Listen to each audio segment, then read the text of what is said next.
Good day, everyone. I am Ria Gentigo, the first reporter of Group 6, Chapter 8. So, Chapter 8 is all about measurement of price sensitivity, research techniques to supplement judgment.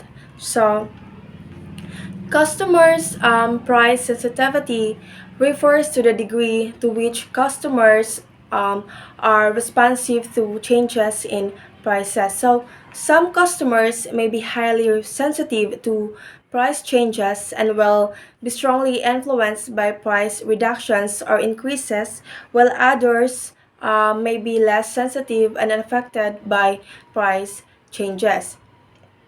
So, willingness to pay, on the other hand, refers to the maximum price that a customer is willing to pay for a product or service. So, it represents the perceived value that customers attribute to a product or service and their willingness to pay with their money for it. Other times, estimates provide only a rough indications of a customer's willingness to pay given a set of circumstances. At their worst, estimates of price sensitivity fall to reflect the real nature of the buying decision, misleading management to make ineffective pricing decisions. So, this is often the case when a research design causes respondents to pay much more attention to price than real customers would. So, in almost all cases, it is possible to develop an estimate of price sensitivity. So, the key using to the estimate effectively is to recognize that even a precise estimate is not necessarily accurate or unbiased. So, um, there are numerous procedures for measuring and estimating price sensitivity. So each procedure offers particular advantages in terms of accuracy, cost, and applicability, so the choice is not arbitrary. So one must think carefully about the appropriate procedure for any particular product before beginning research. So in no case should a manager use a technique just because it is cheap, convenient, or fast. Instead, managers need to carefully assess their needs and adopt techniques that are most appropriate for their situation. So even if the case a cost for those techniques is high, the benefit is often sufficiently large to justify the expenses. So now let's proceed to the types of measurement procedures. So procedures for estimating price sensitivity differ on two major dimensions. So we have the conditions of measurement and the variable being measured. So, the conditions of measurement range from a completely uncontrolled to a highly controlled research environment. So, when making uncontrolled um, measurements, researchers are only observers. So, they measure what people actually do or say they would do in a situation not of the researchers making.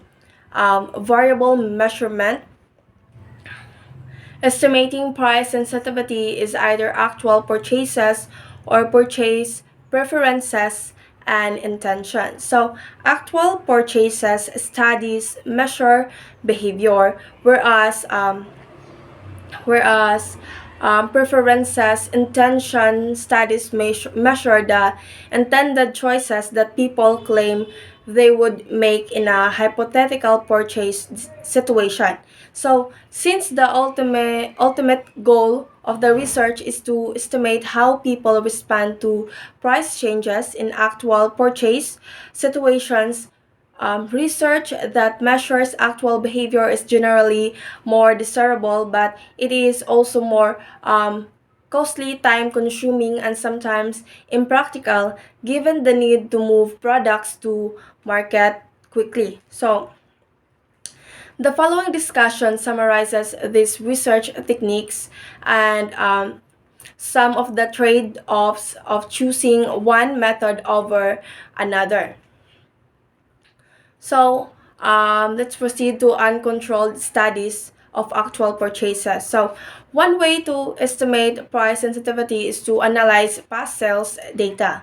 So naturally, one would expect this to work well in assessing the price sensitivity of customers for existing products in which consumers have prior use experience. So, given the increased use of scanners in supermarkets and mass merchandisers, databases maintained by hotels and airlines on their most frequent customers, and user um, profit by online sellers, analysis of historical pricing and sales data has become an important source of information to evaluate customer response to pricing, promotions, and other marketing activities.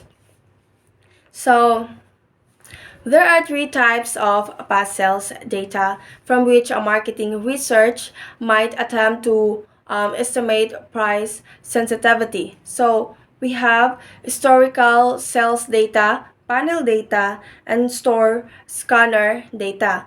But for this report, I am only going to discuss the two types of sales data, and the next reporter will report the third one. So we have the historical sales data. So this is a sales reports from a company's own records or from a sales monitoring service. So sales data collected as part of a company's regular operation or are cheap and available for all um, products that have prior sales histories. So, given the ability to actually track data on a daily or even real-time basis, marketers are able to analyze trends and project future movement of product sales. So, one needs to be careful in recognizing that sales data only allow for the estimation of price elasticity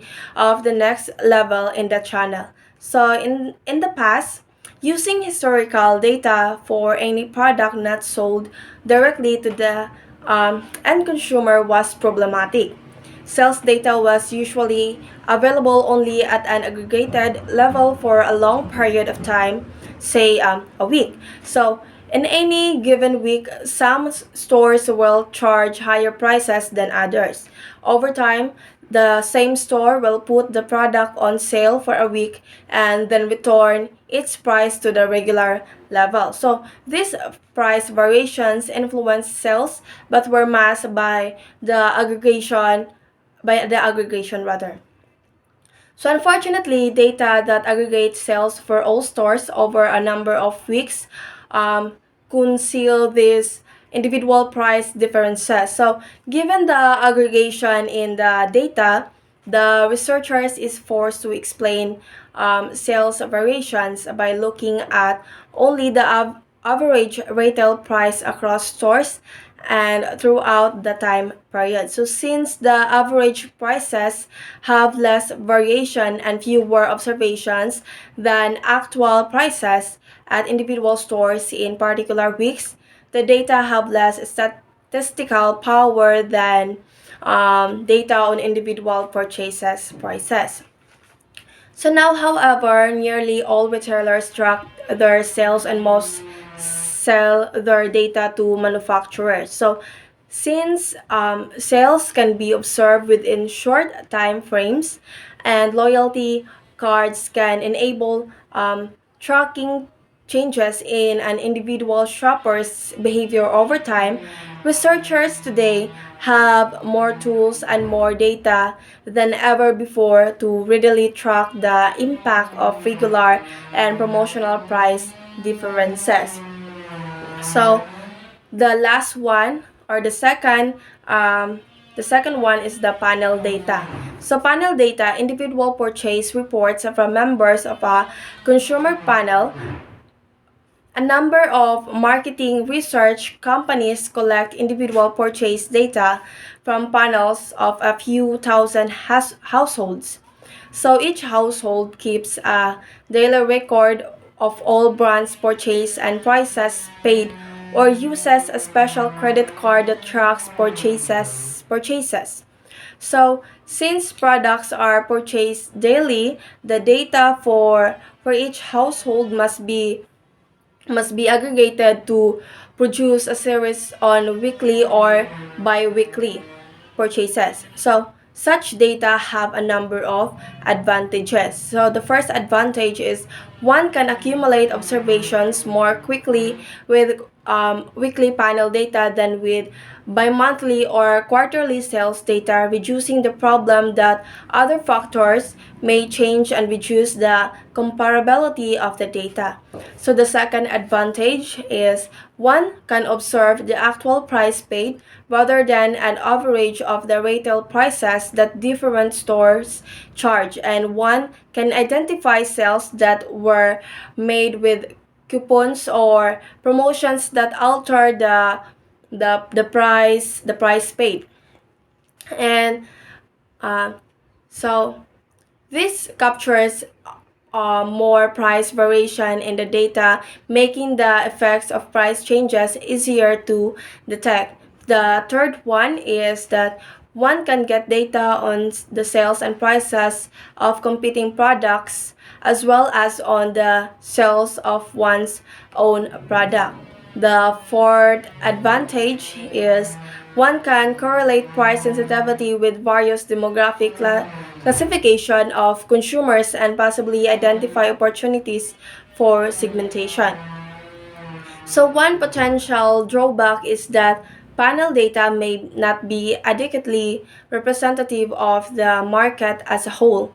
Of all households invited to join a panel, fewer than 5% accept the offer and accurately record their purchases. So there is reason to suspect, therefore, that panel members are a biased sample of the population. So moreover, the fact that panel members must record their purchases tends to make them more price aware and thus more price sensitive. So this problem increases the longer a household participates in a panel. So a second potential um, drawback to panel data is that typically only one member of the household agree to participate in the panel, yet in most households, multiple people perform shopping duties. So as a result, it is easy to miss purchase data from the non-participating members of the household, who often have very different criteria for making purchase decisions. So even with this caveats, panel data remains valuable given the ever widening use of scanners and the ability to link scanner data with panel data. So increasing numbers of consumer products can be analyzed